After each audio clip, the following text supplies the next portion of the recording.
show me a peer who has the credentials I do. Show me one.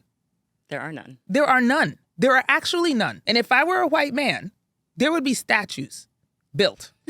I have no peers. Hello. You're listening to the Naked Beauty Podcast, and today's episode is a special one because we are here at Essence's Black Women in Hollywood with a special episode presented by Smartwater. When I thought about who I wanted to interview for today's conversation for Black Women in Hollywood, there was really only one name that came to mind. You know her, you've watched her walk into rooms that were not built for her and completely rearrange the furniture. Bozoma Saint John has been the Chief Marketing Officer at Apple, at Uber, at Netflix. Forbes named her the #1 most influential CMO in the world. Harvard Business School did an entire case study about her, and she's one of the most recognizable Black women in corporate. Actually, I'm going to say the most recognizable people. She's one of the most recognizable people in corporate. Everyone knows her. This conversation is not about her resume, though, because what I've always admired about Boz is that she lives her whole life out loud. The grief, the joy, the reinvention. She created her novel, The Urgent Life, and then when most people at her level would have retreated into a board seat or a consulting gig, she did something that everyone in the C-suite was clutching their pearls about. She went to Hollywood. She joined the Real Housewives of Beverly Hills, now in her second season, and showed up not as a gimmick, but as herself. In 2025, she cemented her place in Hollywood by launching On Brand with Jimmy Fallon, bringing her 25 years of marketing genius into a mentorship format for the next generation. And if that wasn't enough, she's the founder of Eve by Boz, her own hair care line, funded entirely on her own terms. And this is what a pivot looks like when you've already proven everything you need to prove.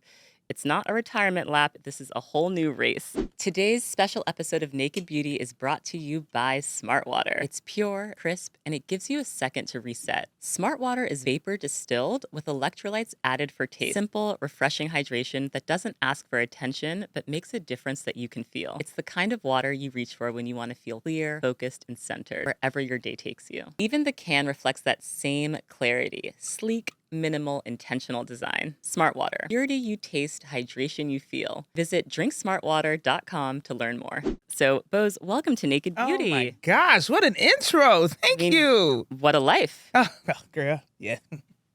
What a life. Yes. And we're going to start from the beginning because you were born in Connecticut. Yes. You moved around a lot.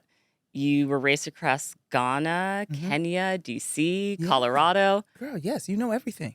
Moving around a lot, because I moved around a lot as a kid, it kind of does something for you in terms of being able to read different rooms and reintroduce yourself to new people. How did it feel holding all of those identities as you moved across these various cities? Yeah, gosh, well, first of all, I'm so happy to be here. I mean, this is such a special space, time. You are incredible. I've been on your podcast before, and it feels, I feel so honored to have returned because, I do have more to say, and I'm so glad that you see me and I see you. So thank you so much. Thank you for always seeing me and supporting me. And you're right. I think that, having the opportunity to move around as a kid is both a blessing and a curse, in that you don't ever feel quite stable. So that does something to your foundation. And it also allows you to try on different identities to figure out what fits. I had the extra pleasure of having a very Ghanaian name, which many people mispronounce. And so the fortitude, the grit, the determination to make sure that people said my name correctly was formed, maybe in kindergarten. Yeah. Early. And so already I had the ability to voice when somebody identified me wrong or incorrectly and make sure they knew. And by the way, I also learned very early, if somebody is corrected 3 times and they still get it wrong, they don't really care about me. Wow. And I learned that early. So it applies to my adult life too, where there are certain situations where if somebody doesn't address you properly, not even in how to pronounce your name, but just in general, know that they don't actually care about you. Yeah. And so you should not care about them. It's like a tit for tat type situation. And that has saved me more times than not. But it also allowed me to better cement who I am. And I don't think I could have articulated that, of course, when I was a kid. But it allowed me to solidify what I like, what I don't like, the types of people I want to be around, even as a child. Yeah. You know, that first day on the playground, or that first day like in the cafeteria where you have to figure out where to sit. Where to sit. Oh, again and again and again. But you start to pick up cues. Yes. You know, so that you can read the room so much faster because you've been forced to. It's like, don't pick the wrong table now. You'll be stuck there the whole year. Right, you know what I'm saying? Yeah. I'm curious if you felt beautiful growing up, because one of the things that we always talk about on Naked Beauty is how your early experiences with beauty and self-perception kind of follow you throughout your life. Did you feel beautiful growing up? You know, so this is actually such a great question because I have a crazy story, and I don't know that a lot of people believe me, but if my mother was here, she'd corroborate the story. So here's what happened, okay? When I was very young, you're right, I was born in Connecticut, but we lived in Ghana and Kenya for a lot of, my early childhood. And because those were predominantly Black and African spaces, I felt fine. I just sort of fit in and it was okay. It was when I was 12 when we moved to Colorado Springs, Colorado, and sort of like our final move that was really shifting for me. And 12 is a tough year. That's like the most awkward coming into your body. Man, none of us want to be 12 again, okay? Never. Never, not one of us. And coming from Ghana, I knew Africa differently from my classmates, from my teachers, from the pastor. I was so shocked that people considered that we were worth 1 penny a day. I didn't know that before I got here. That it was like people had it on their fridge. I would go over to a friend's house and there'd be a Black face on their fridge and it'd be like 1 cent a day. That's the value of the life. And I was so shocked by that. And I felt their pity and their misunderstanding that I was ashamed of where I came from. And the part about the story, which is unbelievable, is that, I remember it very clear. I was probably 13, maybe 14. So a couple of years under my belt in Colorado where you already know what the standard of beauty is. My best friend, who is one of my best friends still today, Summer. Yes, I love your posts with her. Oh my gosh, and she looks like a Summer. You know what I mean? She's got like a girl named the Summer. Blonde hair, green eyes. She was tall. She was really popular. All of the things, and everybody loved Summer. All the boys loved Summer. All the girls wanted to be Summer, and they didn't want to be me. They didn't ask me out. And I was looking at myself in the mirror. And I remember so clear. I was 14, maybe 13. I was looking at myself in the mirror, and my mom walks in, and she's like, "What's going on?" And she knew immediately that I was probably looking at my face and my body and comparing. And she was like, "You're so beautiful." She was, trying to reinforce or affirm me. And I turned on her, and I was like, "I know that. I know I'm beautiful. I don't know why they don't know that. Like, how is it that they look at me and they don't see how amazing I am?" And that's what made me cry. I never doubted that I was beautiful. I never wanted to be fairer skinned. I never wanted a sharper nose. I never wanted thinner lips. I never want a smaller butt, girl, because this booty's good. I never wanted those things. And even as an adult with the criticism of our features or, people being so sensitive about whether or not you're dark-skinned or, it's like folks affirming me for being dark and confident. Like sometimes I'm like, but why wouldn't I be again? Right. Like what I don't understand what the problem is. Like why should I be affirmed for that? Because I know that already. Right. It's an underhanded compliment. Yes. But it's also like it comes with the underpinning that it's incredible that you're confident or that you walk around thinking you're beautiful, even if you're Black and you're dark-skinned and you're from Africa. My God. Like, whoo, you overcame a lot. Yeah. And I'm like, no, I didn't. I was born this way and I was born beautiful. Yes. Gorgeous, in fact. And that's why seeing you in these spaces like the Real Housewives of Beverly Hills and seeing your glamorous trips to Ghana, like you are helping to rewrite that narrative Yeah. at scale in such an important way. I really hope so. Yes, you Yeah, definitely are. I I want to really go hope to so. your parents because Yes. I know that there were early discussions about you being a doctor, a Oh, lawyer, yeah. an engineer. Mm. When did you realize that your brilliance lived somewhere else entirely? Oh, I didn't know that till after college. Okay. Yeah.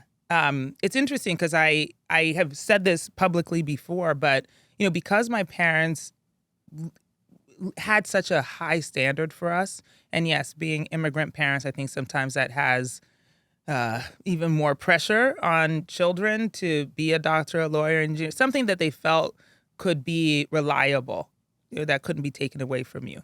And having the opportunity to have an education, they were like, "Girl, you should go for it." So I, drew freehand. I still do as a kid, and my dad was like, "Oh no, you can't be an artist. You should be an architect," because I could draw.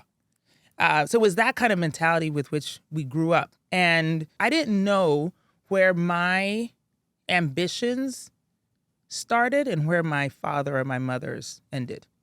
They were just all in the same thing. I didn't know that there was a difference. And so in college, I was pre-med, but I also majored in English and African American Studies. And I was also the president of UJMA, which is our Black Student Alliance. And I was also a cheerleader. It's like, and I also ran track. Like I was doing all of these other things that were aiding my artistic side, my storytelling side. But I knew that I had to go to med school because that was the most reliable thing.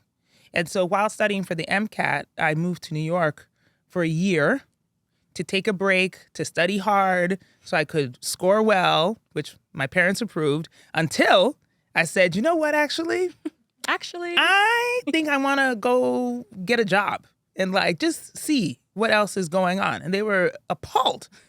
They were just like, no, absolutely not. But this is where I feel like, it's like your faith and destiny all kind of work in tandem if you were walking the walk and taking the steps.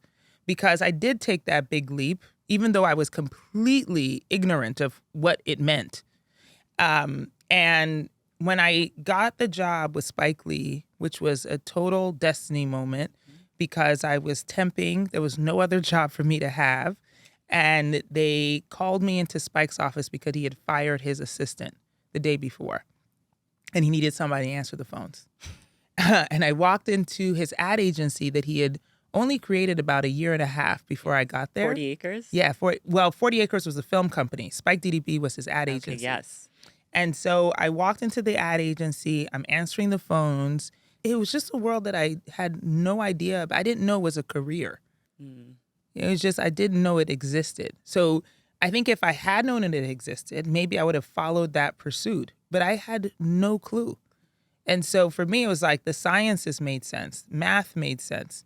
Even the law or politics, like those made sense to me. I didn't know this creative world could have stability or success in it. Right. And that you could be extremely successful and make a lot of money in it. Oh, girl, I did not know that. My dad is still arguing with me about it. Well, as you climbed the corporate ladder, you were very often the first or the only Black person in the room at places like Uber and Netflix and Apple. And I'm wondering what toll that takes on you emotionally, spiritually, creatively, to be the first and the only in the room. Ugh. It's so terrible. It's not great. It's awful. And it's such a complicated thing to talk about because I think I'm supposed to be proud of it. I'm supposed to be like, yes, I crashed through the ceiling. Yes. And I made it. And I made way for other people. Yeah, well, I think it's the making way for other people that you've which always is done. Very noble. Yes. And it's a great thing. And I appreciate that. And I'm very proud of the fact that that happens. But it sucks as the person who's doing it. There's no pride in it. And there's very little joy in it. It's like, yes, I wish there were other Black women around me in those rooms. It's a very lonely place to be. And on top of that, you're going to be othered regardless. And so I learned also very early on that if you're going to other me anyway. I might as well come with my full self. Yes. Because you're not gonna like me if I just pull back my hair in a chignon anyway. You know what I mean? Like you're still gonna be like that black girl over there. Right. If I might as well come with my braids. Right. You know what I'm saying? If I try to blend in, you're still going to other my me, God. So. It like so appalled people when I showed up on the cover of the New York Times and the headline said, "Is this the woman who will save Uber?" And I had my braids, cornrows in front and everything. It's like, but to me, it was like, I'm just showing up as myself. I wasn't trying to make a statement. Right. I'm just like, girl, I like my braids. Yes. This is who I am. And then tomorrow I'll show up with my Beyonce weave. Okay? It might be blonde. Yes. You don't know what I'm going to do. And I think that also comes across, we're making sort of jokes about it with like, what feels like superficial things, but it's not. No. It's very much penetrates into the inside, and then also how you present your ideas and how you talk and how then people respond to you. Yes. It goes much deeper than just your hair or your outfit. Yes. It also helps to be undeniably smart, on top of it, buttoned up, have all the data, have all of the numbers, because I know, from conversations with my mom that you were always undeniable. So you're going to get the hair and the makeup and the outfit, but you're also going to get excellent ideas executed at the highest level. Oh, for sure. And the thing is that like that can't be said enough because we already know, we say it all the time, right? We got to be twice as good. But the frustration in that is that I know I'm twice as good. And I don't often get the recognition. Now, here's the thing, is that, of course, now people will say, oh, but you do get recognition. You've been awarded this and awarded that and awarded that. And I'm like, show me a peer who has the credentials I do. Show me one. There are none. There are none. There are actually none. And if I were a white man, there would be statues built. I'd have somebody's school would have put me on the building already. I have no peers. It's true. Yet, I'm just supposed to be happy with the accolades. And I'm not even saying that I need a statue, although I think it'd be cute. But my point is that I recognize that, the successes I've had, the ideas I've had, the changes I've made to culture, to companies, to industries has been significant. And I'm proud of that because, yes, I'm able to show up as my full self and be as badass as I want to be. But at the same time, I'm still frustrated because I'm like, you're not giving me enough flowers and I demand them. I don't even want them. I demand them. Yes. And that gets into something I'm very curious to hear about you. Building your brand in a corporate setting, because it is not always encouraged. People say, don't shine too bright. It's not about you. You have always been intentional about building your personal brand, which elevates every brand that you've worked at. Yes. But it's a complicated dance and people have lots of opinions. Oh, they sure do. So how have you navigated that? How have I navigated that? I'm still navigating it, because it comes with so many names. And I've been called every name, girl. What do people call you? Oh, they call me arrogant. I heard that like 3 weeks ago from someone who will remain unnamed, but she's a CMO at a company. And we were thinking about wanting to work together on a partnership. And the feedback was that, oh, well, she's so arrogant. Ma'am, just because I beat your ass in what you do. But the thing is that I think there is also, of course, there's extra scrutiny put on us, that we are not supposed to be so confident, right? Because back to what was happening when I was 14 is still the expectation now, which is that like, how dare I be so confident with being Black and being a woman and being successful? Like, how dare I? Right. Like somebody should be telling me that and I should be so grateful. Yes. Instead of me saying it. Yes. And that is the danger of being confident and saying it out loud. That's where the brand building comes in, is that saying it out loud. Because brand building is not you sitting back and letting, other people give you the recognition. Because that will never come. Ever. And so it means that you do have to stand up and use the I word instead of we when you have accomplished something. because that's how then you are known. That's how you're building your brand. But it comes with the name calling of being arrogant or being a bitch or fill in any number of blanks. It is critical for us to stand up in our presence and in our knowing and say those things. And by the way, that goes for all women. I feel like women don't do that enough in general. Yeah. And Black women, of course, get penalized a lot for doing the same things that their white male counterparts would do. Yes. And I think now with social, it's easier than ever. It's like post the LinkedIn update. Like, let everyone on Instagram know that you put together this amazing event. Yes. I don't know why we don't do that more often, because the thing is, I'm not saying go out there and lie and exaggerate. Don't take credit for somebody else's work. Now that you'd be a bitch, okay? However, if you did this part of the project, say that. Claim it, because you are building a reputation and a brand based on what you are capable of, okay? Because here's the thing. Maybe homegirl is right. I am arrogant, but in the lane I'm in, I didn't claim to be all these other things.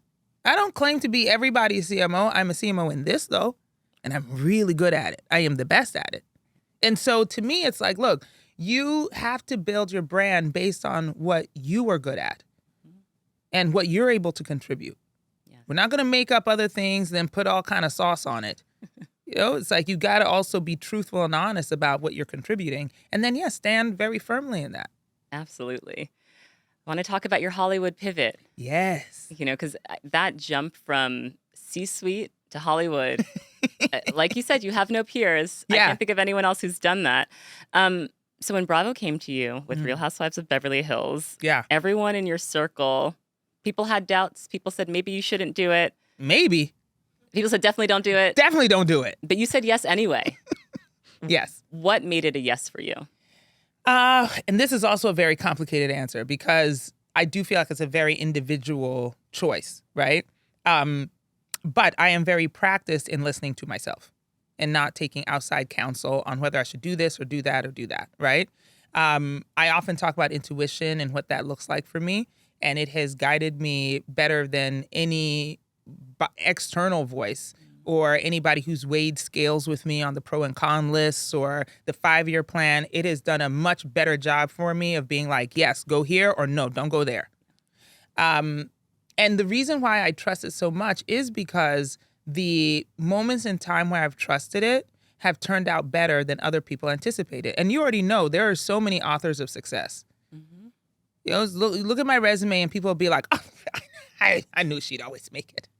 I knew she was going to be the greatest when I met her, However, what happened in between those times, if I tell you each individual story, you'll get why the doubters doubted.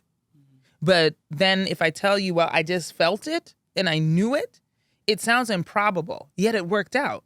It worked out. So, and one quick story is that when in 2013, my husband passed away from cancer. We had a 4-year-old daughter. I was working at PepsiCo. I'd been there for 10 years.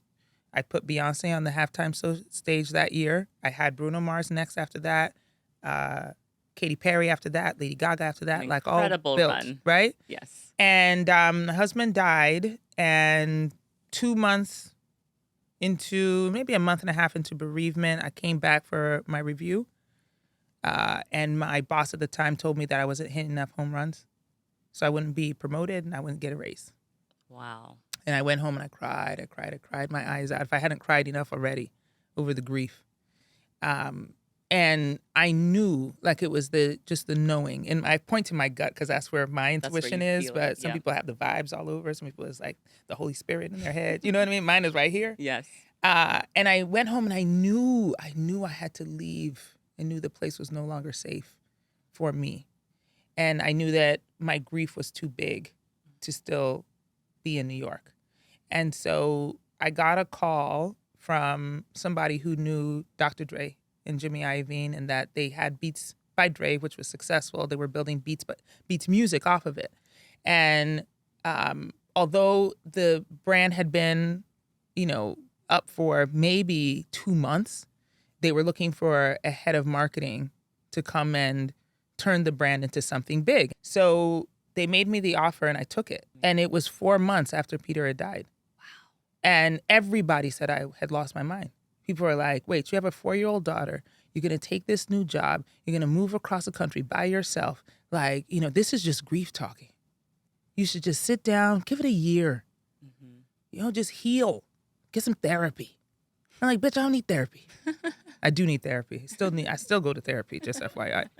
I had a therapy session yesterday. Anyway, it makes sense on paper, right? Because, something so tragic and life-altering, you should probably sit your ass down. Yes. And not move and don't make any fast decisions. But I was like, I'm out of here. Intuitively, it felt right. I knew I had to go. Girl, it was calling me. Like, I couldn't stop it. Even my own mother was like, girl, don't do it. Don't go. I've seen people lose their minds. And she is right. People do lose their minds over situations like this. This trauma is heavy. But I left, came to LA. 3 months after I was in the job, we were acquired by Apple. I became the head of iTunes and Apple Music, built that. Did the Apple keynote stage. Everybody was talking about me, said I was the greatest thing to hit the Apple stage since Steve Jobs. That wouldn't have happened if I stayed in New York, suffering in my grief, shrouded in my depression. It wouldn't have happened. And yes, people want to talk about that Apple keynote. And I'm like, that doesn't happen unless I follow my intuition. I'm telling you, it doesn't happen. Yes. And so when I left Netflix, which was also another very painful decision to write my book, to have the space to be able to do it. I knew was what I had to do. People were doubting my ability, even though it was like the 4th CMO job I had. They said I was a hack that couldn't keep a job. Just like, what more do I have to prove? I know. And so when the call came to do the Housewives, I felt it. I was like, okay, I can feel that this is the next turn. This is the next thing I'm supposed to do. I'm supposed to go and tell this story now. Felt correct. But everybody said, how could you do it? Like, you're going to ruin your reputation. You're just going to go on TV and fight with women. You're going to, you're in the Hall of Fame. Like, why would you debase yourself this way? But it felt to me like the right place to go. Yeah. And interestingly enough, because there hadn't been another decorated businesswoman. Yeah, like first corporate episode, they were like, businesswoman. it really works. That's we work. Girl. She's an actual boss. By the way, right? Yes. Like, even Kathy Hilton was like... They were all gagged. Yeah, because I was like, I'm Bose. She was like, boss. Yes. And I'm like, no, Bose. I thought she was mispronouncing. I was about to go back to my playground She days and be like, girl, you better say my name right. Yep. You know what I mean? But she was saying boss. She was giving you your accolades. Yes. And in that very first episode, you're correct. They ran down my resume. Yes. What I did not know was that Jimmy Fallon had sold his show on brand to NBC. He'd been searching for a CMO for a year. He interviewed a dozen, hadn't found one that had both the TV chops and also the chops in the boardroom until he saw that episode. Oh, wow. See? And was like, oh my God. Called my people. We get on a Zoom. 5 minutes, the deal's done. 5. Wow. We were in business. Just from episode 1. From episode 1. Yeah. So if I hadn't done Housewives, I wouldn't get the show with Jimmy on brand, which is actually a marketing show, which shows my 25 years of experience all at one time in primetime NBC. Yes. It all connects. But then the people who said I shouldn't do Housewives were like, oh, we knew she'd be a star on TV. Right. We knew it. Of course. She was going to come and change the game. Of course. Yeah, of course. So it's now season 15. What did your experience of season 14 teach you about going into this next season? Oh God, not much. Honestly, it's a very tricky world. I think telling your story on TV every day for people to see the inner workings, the warts, the happiness, the successes, the conflict, the resolution, makes people feel like they really know you, and therefore they can have an opinion on you. Smartwater has this pure, crisp taste that instantly feels like a reset. It's vapor distilled with electrolytes added for taste. Simple hydration that helps you stay clear and refreshed without overthinking it. From the purity of the water to the sleek design of the can, everything about Smartwater feels intentional. Smartwater, purity you taste, hydration you feel. Visit drinksmartwater.com to learn more, and let's get back into today's episode. You've also been extremely vulnerable in terms of your own fertility journey. Yeah. that's something that a lot of people would maybe choose not to show on camera. Yeah. Why was it important for you Oh, to be vulnerable in this yeah. way? Well, interestingly enough, it started actually in my first season when I had my fibroid surgery on Yes. camera. Yes. You know, Which is something that so many Black women oh deal my with. gosh, yes, And but it's kind of rarely not, talk about. yeah, and it's kind of not talked about. Yeah, I had close girlfriends who texted me after seeing the episode and saying, "Girl, I had that surgery," and I was like, "You did? You never You talked didn't tell about it. me? Yeah. Like I didn't even know." And it was surprising to me, and also not surprising because so much about our reproductive health feels shameful to talk about, and I think that's why we don't talk about it. Is that we're just supposed to be these perfect, healthy women who just pop out babies or something. It's very strange. But we're human, right? And so there are things that happen, and why should we be ashamed about it? And funny enough, I actually called Cynthia Bailey when I was about to talk about fibroids because she had done it, but had not showed her surgery or her recovery on the show. And she was like, "Oh, it's a tough thing because, people are going to judge you for it." And I was doing it because I wanted to make sure, well, first from just a health standpoint that I was good, but also because I very much want to expand my family. And so all of these things were tied together. And she was like, "Whew, you're opening up yourself to a lot of judgment. People are judging you on your hair. They judge you on your clothes. They judge you on how you raise your kids. Like, you sure that you want them to judge your womb too?" And I was like, "Oh, you're right." But I decided to go forward because I felt it's like so important to open the door, like kick it down. If I've had practice, like crashing ceilings, kicking down doors where nobody wants to go, I've done it already. So why would this be fearful to me? I'm like, I already did it. And so it felt natural in this season to come back and sort of the continuation of where I am because I had my surgery, which was successful. I want to expand my family, even at a mature age, geriatric, they call it. I had a geriatric pregnancy because I was 35 when I was pregnant. So this is a geriatric pregnancy. Girl, then Can we just not use I'm that over here term? just dust, huh? You know what I'm saying? Like, it's just, I tell you. They need to retire the term. They really need to retire the term. It needs better marketing, better branding. Oh, for sure. Help for the fertility world. For sure. But I've received, when I tell you hundreds, maybe thousands of messages from women, regardless of age, regardless of class, regardless of ethnicity, about their own journeys. People who are encouraging, who are like, "Girl, go for it. Oh my God, I did 4 rounds. You can do it." People who are critical. You say, "I'm too old. Hang it up. Shouldn't you do something else? Why would you risk this? Don't have a baby for a man." All of the things.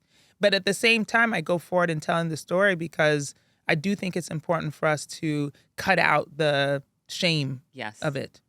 The embarrassment of it. Just because I am trying to have my baby with medical help does not mean that I'm any less of a woman or a mother. And it's so important that we have those narratives. Yeah. Now, the hair, the beauty, the glamour of it all. And this is Naked Beauty, so we're going to have to get into it. Oh, we good. Let's do it. Your style has always been so bold and unapologetic and just so glamorous. Like, you truly are such a glamorous woman. And I think some people are afraid to step into their glamour, They're just like, it's what we were talking about earlier, just I'm going to play in the background and be humble. But you've always been loud and proud about the beauty of it all. What are some of your go-to favorite products when you want to make a statement? We could go body care, we could go makeup, we could go. We're getting into the hair of it all, of course. Yes. But there's so many places, right? Because I like bold patterns and colors and jewelry and when you're doing a red carpet look, do you start at the outfit? Like, where do you start? I do start at the outfit. Okay. Yeah, I like to do the look first, the dress first. The dress first. Or whatever, and then it's the hair. And then it's the hair. After that, before jewelry and shoes and bag and all that. Yeah, it's the outfit first, and then I'm like, what kind of hair do I want with the outfit? What are some of your go-to favorite makeup products? Oh gosh, I have a lot of them because I do love my glam. I love a beat. Okay. Me too. Well, for my foundation, I like Lancome. Okay. Classic. Yeah, they've always got my color right. Yes. So, and that's important. The base important. is important. I didn't start wearing blush until just a couple of years ago, by the way. I was always so annoyed because I was like, but I don't blush naturally. Why should I put some red stuff on my cheeks? But then I realized that, oh, well, it's all decor. It's You know what I all mean? It's just decor, so it's fine. It's all decoration. You know? Yeah. I love a blush moment. What are your go-to blushes? Oh gosh. Well, actually, you know what? It's MAC. Mac Yeah.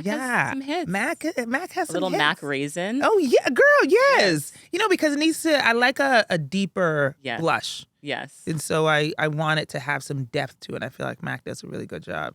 Your skin always looks so smooth. I know the Sapo nets, which you put me on to Yes. in 2018. Yes. And I still buy those nets. I was like, what in the Yeah. American washcloth have I been wasting my time Oh, with? wasting your time. Why That don't is you actually start using that is the a West message. African net. Yes. That is the message for today. Okay, if you take nothing else out of this conversation, please get yourself a Sapo net. Okay, Yes. SAPO. Right? It looks like a fishing net, which it kind of is. But it will exfoliate your entire body. It lathers very well, and it is in a big, long, net so it can get to your back. You know what I'm saying? Get all the places. Polish. It's a game changer. Oh, man, it's great. What are you lathering your body in after shower? Okay, so here's the other secret. I'm really a drugstore beauty queen. So The I drugstore's great. swear by Eucerin lotion and heavy cream. Yep. I'm an oil of Olay girl on my face. I don't have 7 steps of And it's skincare. clearly working. Oh, girl, yes. It's clearly I love it. So I'm here with the $7.99. Yes, I love it. I love it. Okay. The launch of Eve by Boz in 2024. Yes. Now, you put your own money into it. Most people, and I interview a lot of beauty founders Mm-hmm. that have a 16th of your connections, Mm. right? That do Mhm. not have access to the kind of capital that you have access to. Yeah. And they still go and raise money. Yes. You know everyone. Yes. You could have raised hundreds. Yeah. You could have raised a lot of money, millions Yeah. of dollars Yes. to launch your brand. But you Yeah. said, I am going to self-fund this Yeah. and do it on my own terms. Why was that important to you? Oh gosh, Brooke. So here's what happened on this particular part of the story. Ego is a very strange thing. You know, it'll make you do stupid things. So ego was one of those things that was trying to block me when I wanted to leave Netflix to, have space to write my book. Because I didn't want people saying that I couldn't get another job. That I couldn't handle it.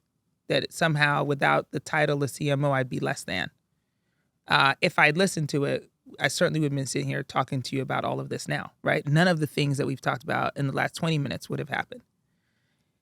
When I decided to launch Eve by Boz, I felt very similarly, that my ego was ahead of me. So everybody was in my ear about that, right? The people who knew I was planning to launch were like, oh, you are going to make headlines with how much you raised. You're going to be the first Black Right. woman to raise $300 million to Right. start a business. And you're going to get the cover of Forbes. And Forbes was telling me that. You know what I mean? Like the editor-in-chief was like, how much money will you raise? Right. And we're going to write a story about that. And my ego was ahead of me because I was like, yeah, I want that title too. Yes. Like, why not? But then when I really sat and thought about it, and my gut was feeling like, I don't want their money. I don't want it not because I can't have it or I can't get it. I don't want it because I don't want nobody to tell me what to do. Right. I want to move the way I want to move. I'm tired of being told how to do something or what product to launch or how to talk about it or the language to use. I want to name it the way I want to name it, not because the market demands it, because I feel it culturally. Right. I want to build a factory in Ghana, not because it's economically sound, but because I want to help women in Ghana. Yes. I don't want to have to make decisions based on how it's going to appear on the balance sheet. And so I was like, I've made a lot of money. Right. This can be something for me that I have Yes. full control Yes. over. And by the way, I don't actually think I've said this out loud anywhere, which is that I have stock from every company that I've worked for. Every single company. Lots of it. Period. And I sold most of it in order to build my own thing. That's the bet. I'm like, why make this money for these other people if I can't then get rid of it so I can build the thing I believe in? Yes. And that's the point I wanted to prove. And Forbes wrote that story. Yes. I love it. I love it. Yeah. So, the thing is that, like, look, at the end of the day, the point I'm making is that, I'm going to get a story in Forbes. Which one is it that I want to tell? Yes. And the story that is your reality is a much more powerful story to tell because Absolutely. It was done on your own terms. That's right. It was done on your own terms. We're going to talk about love, Yeah. family, this next chapter. You've described raising Lael as your greatest achievement. Yes. Yes. What has she taught you about yourself that the boardroom never could? Oh, what has Lael taught me? I mean, my God, it's such a loaded question, I definitely wouldn't be the woman I am without her. It feels like such a cliche thing to say, but it's so true. It's like I made a post a couple of weeks ago because I gifted her a Maserati for her 16th birthday, and people had opinions about that. And it's so fabulous, and those opinions are shrouded in jealousy. Oh, good shit! Don't I know it? But it was fascinating to me because it did really make me reflect, on what it has taken to get to this point, and what she has been to me in the process. Because I don't just mother her as an obligation or like the responsibility of raising a responsible human, but she has pushed every single assumption I've made about myself, about the world that I want for her, the possibilities that are open to her. I see myself through her eyes and through the possibilities in her life. And that makes me more bold. It's like, I didn't get a Maserati when I was 16. I wish I did, but I did not. But when she is sitting in her car with her music turned all the way up and she feels so sexy and cool, I love that for her. And I can see myself sitting up straighter because like I feel her pride. It's like I want to create the biggest and boldest company because I want her to see that it is possible to build a $1 billion company with Black women and women of color centered. Yes. And it makes me bolder. Absolutely. Because I'm like, I want her to see that. And so being a mother to her has just pushed me to be the greatest version of myself. Yes. I always say that it's so important that our kids see us having a career that is truly fulfilling because if they see us doing anything other than that, they will not believe us when we say, chase your dreams. You can be whatever you want to be. Absolutely. And by the way, this also ties to love, which is, one of the topics that we're going to talk about because congratulations, by the way. You. Engaged. I appreciate that. Your camera's here, but we need a little ring moment. Yes. You are now engaged to Keeley Watson. Oh, yeah. So what does this chapter of love look like in your life? Oh gosh, it is a very vulnerable chapter. Because when my husband died, I really didn't feel like anything like this would happen again. That probably sounds insane to somebody. I was 37. I was going to say, you were so young. Yeah, I was 37. But you didn't see yourself falling in love again, or you No, couldn't imagine yourself I didn't. dating? I couldn't see that I would ever be less fearful. What was the fear? Of him dying. Oh, wow. Of losing a partner. I never want to sit in the front of the pew ever again. And it just felt like I didn't want to risk that. So I kept it very controlled. Now, I'm not saying I didn't have my little dalliances, okay? Because you need the pipes cleaned every now and then. However, did I just say that out loud? You did, and I'm so here for it. I did, and it's true. And that's part of self-care. Why would I lie? Yes. Yes. But I wasn't vulnerable enough to allow for anyone to get close enough for me to consider taking on anybody else's name or making a commitment where I could feel that kind of pain ever again. Right. But with therapy and Jesus, I am in this amazing place, and it is so wonderful. You know, I think also on top of it, the additional difficulty outside of my own psychological and mental stresses of it all is the fact that I am a highly successful Black woman. Yes. And it is difficult for us to find people who appreciate that, celebrate it, and respect it without feeling inferior. Yes. And Keeley has all of that. You know, in that he is supportive, he is a champion, he is very confident in his own success, and therefore is not afraid of mine. And it has also been so revealing to me to be able to count on somebody else, because I've been building by myself for so long, that it is a relief. You know, I didn't realize that the burden was so heavy until he said, well, let me carry some of that. That's true partnership. Yeah. So it's a really, really beautiful thing.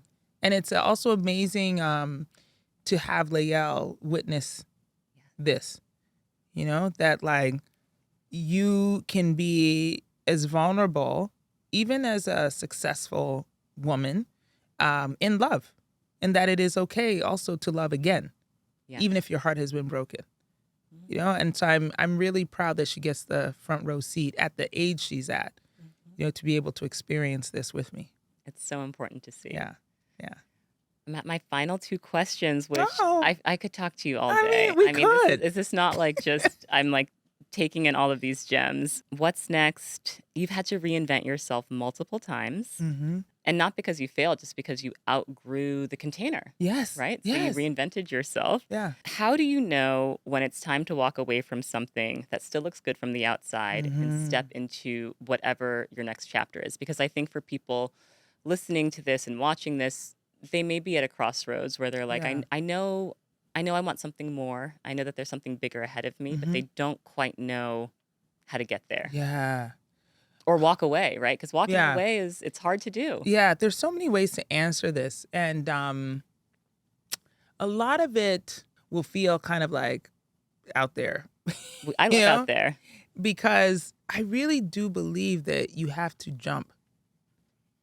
You know, that like the greatness doesn't come to you when you're sitting in safety. You know, they say that ships were not built to sit at harbor. They were built to be out at sea. You know, so what are you doing in the safe harbor? If you really want your sails to blow, they're not happening in the harbor, honey. Right. So you got to go out to sea. And I think it's hard for us to see ourselves out to sea because it is vast and open. And what if there's a big storm and you get overtaken? Shipwreck. Oh, no. But what if you like sail and discover something new and amazing? Right. You know, it's like I'm just, I want us to be more trusting of our destinies. Yes. You know, that like I truly trust my destiny. I know there's so much greatness in it. I'm not even anywhere near done. And that is why I continue to pivot. That's why I haven't retired and gone off to the island, although that sounds very lovely. However, I believe that we have that calling. And again, I'm going to go back to the intuition. It is a gift from both God and the future self. Yes. You know, that I think when you feel that calling or you feel that pull, it is actually your future self telling you that it's time to go. Wow, that's really deep. Your intuition is your future Is your self. future self. Kind of telegraphing a message to your current self. Yes. Move. Yes. Move. You know, yes. It's kind of like, this is going to sound so out there, but I'm going to keep going, which is that I do believe that time is like a figment, you know? And so when I look back at 20-year-old me and I'm like, girl, don't go to med school. Right. Move to New York. Yeah. Believe me, you want to move to New York. Yeah. I believe 20-year-old me could hear 49-year-old me. And that is why I did it. I just got chills hearing that. Yeah. And it's interesting because there was recently this trend on Instagram and TikTok where it was just like, I think the line was something like, you should do X, Y, and Z. Believe me, it will happen. Yeah, Or it'll all something. work out. Yeah. Yeah, it'll all work out. Or like, it's important you say yes. Yes. Did you see that trend? Yes, It was yes, like, yes. yeah, like, 20-year-old me, it was important that that you go out with that guy, it'll work. You know what I mean? And so I do believe that time is a figment. And so 80-year-old me is whispering things to me right now. Yeah. And I'm hearing it. And I'm believing it instead of thinking that like, oh, what is that? It's like, that's just my fear talking. No, bitch, it's your future self. Yes. Go. Yes. Like I think about that all of the time, that the knowledge I have now, I am looking back and saying, girl, yeah, like go do that thing, make that move, keep going. I believe it's happening with the woman I was 3 years ago. And being like, don't worry, girl, you don't need that job at Netflix. You better get on because there's something really great after that. I promise you. Yes. And that was what I was feeling then. And I'm so glad I listened. Yes. And so I want us to believe more in our destiny. I want us to believe more in our future self that is calling us to better greatness. Yes. And if you believe that, and if you actually act on it, it will come true. I promise you, I am living it. And so I don't want us to be afraid. That's so powerful. So powerful. Thank you, Boz. My final question I ask for every episode of Naked Beauty. When do you feel most beautiful? Oh, when do I feel most beautiful? Oh gosh, it's a beautiful question. Because I still feel like the 14-year-old who looks in the mirror and is just like, oh, man, you're fly. I do. I look at myself in the mirror. And even the Jennifer Tilly, who's one of my castmates, says the wibbly wobbly bits of her body. She's always talking about that. And I look at some of the wibbly wobbly bits. I look at some of You don't have many wibbly wobbly bits. I don't have many, but they are there. Or, the lines that have appeared over time. Don't really see those either. Yeah, well, they're there. But I look at all of that and I think I'm so dope. You are. I really do. And so I feel most beautiful when I look in the mirror. I love that. Yeah. So incredible. Thank you so much for gracing us with all of your wisdom, your life story. You've been incredibly vulnerable, and I'm so grateful. I'm like, round of applause. Thank you. Thank you for having me. Amazing. Clap for us. Yes. Yes. Thank you, Brooke. Oh my gosh, You're thank the you. best. This was so great. Today's episode of Naked Beauty at Essence's Black Women in Hollywood is made possible by Smart Water. Smart Water has this pure, crisp taste that instantly feels like a reset. It's vapor distilled with electrolytes added for taste. Simple hydration that helps you stay clear and refreshed without overthinking it. From the purity of the water to the sleek can, every detail of Smart Water feels intentional. Purity you taste, hydration you feel. Visit drinksmartwater.com for more.